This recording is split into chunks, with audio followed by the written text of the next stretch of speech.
So Conan OBrien. I got a phone call yesterday right after the show. You were gone, of course, down at Daylight Donuts. And a woman said, I really want to let you know I enjoy listening to your morning program. And I love Keeler, and he brings up a lot of topics and talks about a lot of different things.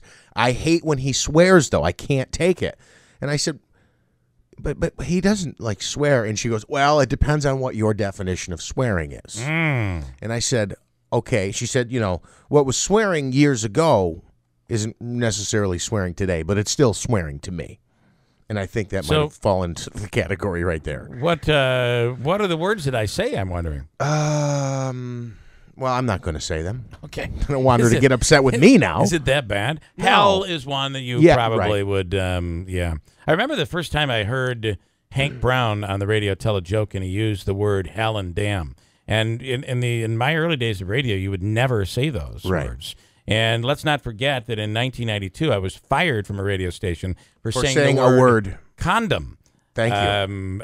And it's a word that we've learned probably is better to be spoken than not spoken, especially in light of what we went through back in the 80s and 90s with the AIDS crisis. So anyway, it has changed. Yeah, and every once in a while, I'm not a swearer, though. You're not. I can attest to that. Really not. You know, short of 3 cocktails, then it all changes. But I am not I'm not somebody that really swears in real life, if you will.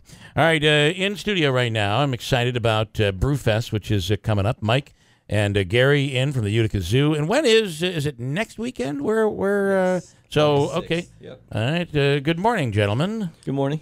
Yeah, it's Saturday, August 6th, and it's our 18th. And Bill, is it the 18th? I think we were together doing something on the first one. That's where I was going to get to. We were actually together, and you were helping us when the word Brewfest was. What is Brewfest? What is Brewfest? And I totally remember that. Your sampling events really weren't in existence. They were that was just in the infant stage of craft beer. You're right. And now look at it today. Yeah, and you and I sat down and had many samples and really got the word out. And I think back then we had many samples. It was many samples. Oh, it was many cooler full of samples back in those days. So, and look what it's become. I mean, it's really, stuff like this has really kept the zoo alive and well and growing.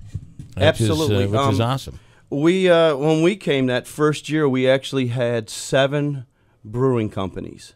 And if you look on the poster, the font keeps getting smaller, the size, because now we are over 60. Wow. On the poster, and actually have more that didn't make the poster. Again, ahead of the curve. Let's talk about how ahead of the curve you guys were, because there were, back then, there were probably only 3 or 4 breweries in New York State. Today, the number is enormous now. Yeah, I mean, it was amazing. You had Towpath in Syracuse. You had Corbin Rat Tail down in Albany. Of course, you had Saranac, which has been our anchor from the beginning.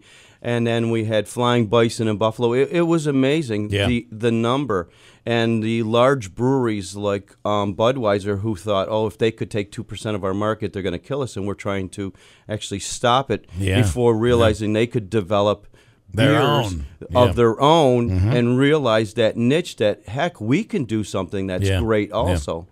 That niche it's become an incredible, and it's almost like the wine industry. You know, I was thinking about something very interesting as my wife was, and I know we all do this, and when you have wine in the wilderness, there's always a wine glass that has a logo on it.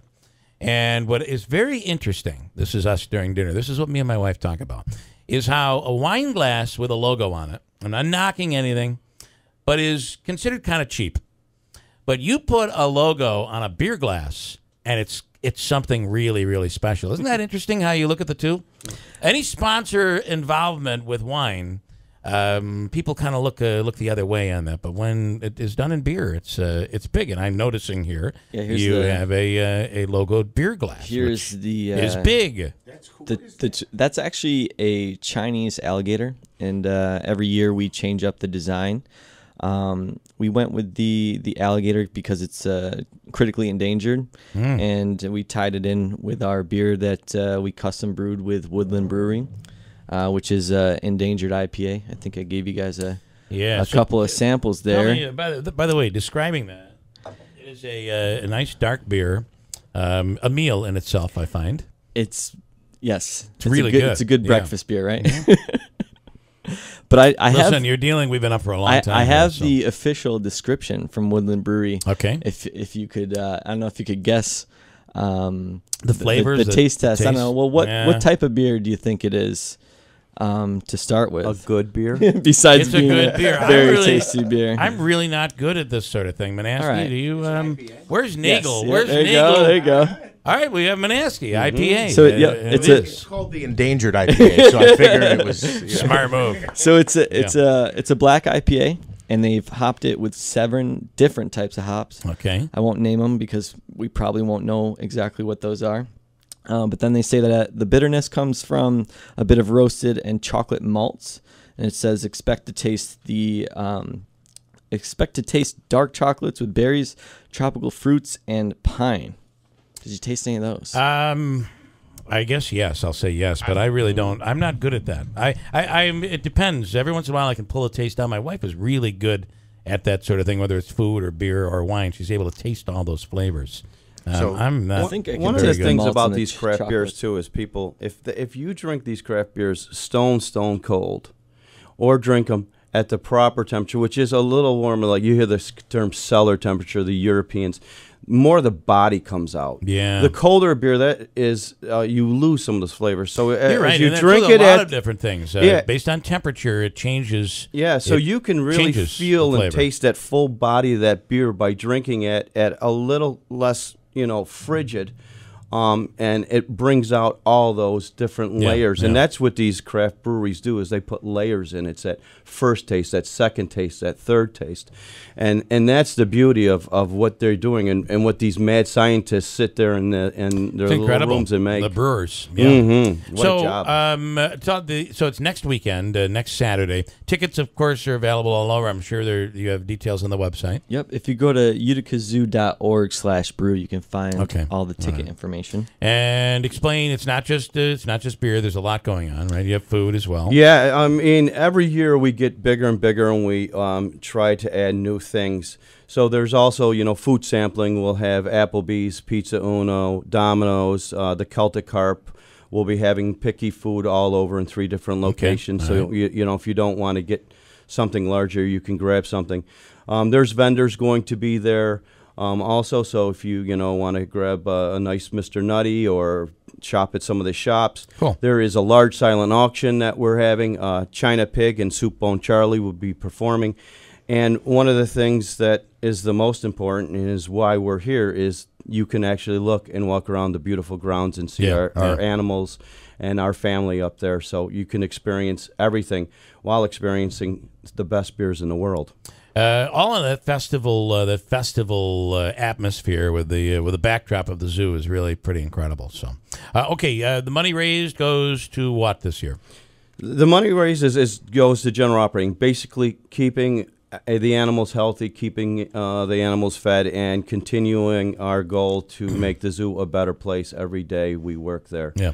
One of the things I do like to say is when I started this in '99, I never thought, but I always hoped we would have something like Woodland and like Fulton Chain. We actually have this craft brew being brewed here in our great community. Yeah. And I'll tell you, that Woodland Brewery really does make a great product. Yeah. I've been to many places, and it's just phenomenal beer right through their list, and their list constantly changes too. So if anybody gets a chance, come up and see them. Woodland's going to be proudly put up there. And the beer Endangered IPA is on tap at Woodland right now. So if you wanted to get a sneak taste in before Brewfest, it's really good. It's a really good beer. So, And again, I'm no Nagel, but I can tell you that I did get a chocolate hint, berry, and the pine was more of a smell than a taste. I guess I don't really know a pine taste. Yeah. But Well, nobody can be a Nagel. well, Only Nagel Nagel's can be our- Nagel. We ought to quiz him. That should be Nagel our contest. is brilliant when it comes to beer. Yes. It's just the most incredible.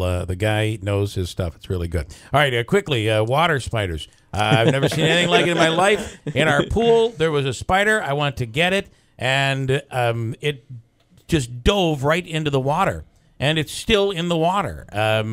I'm assuming it's not some terrible poisonous spider, but do you know anything about this? The best thing is to name it. So we could name it. It's now your pet. It's now the pet. Yeah, we have a fundraiser named the spider and Bill. I gotta tell you, one would think the chlorine would kill this thing, but no. And isn't it interesting how these, whether it's an insect or an animal, how they adapt? It's really pretty impressive. That's one of the crazy things. I've only been at the zoo about 2 years. Gary's up to I think 35 now, and I'm learning so much about these animals' abilities, and it makes feeling a human not so important. Not so great. Not so great when how fast they run, how high they jump, and some of these intense abilities. It's pretty amazing. So good luck catching that spider. Okay, I have never seen anything like it. And we've been here. I've been here my whole life. I've never seen anything like this spider. But I'm told many people aren't swimming today because of this. Because of no terrible going in a story. pool today.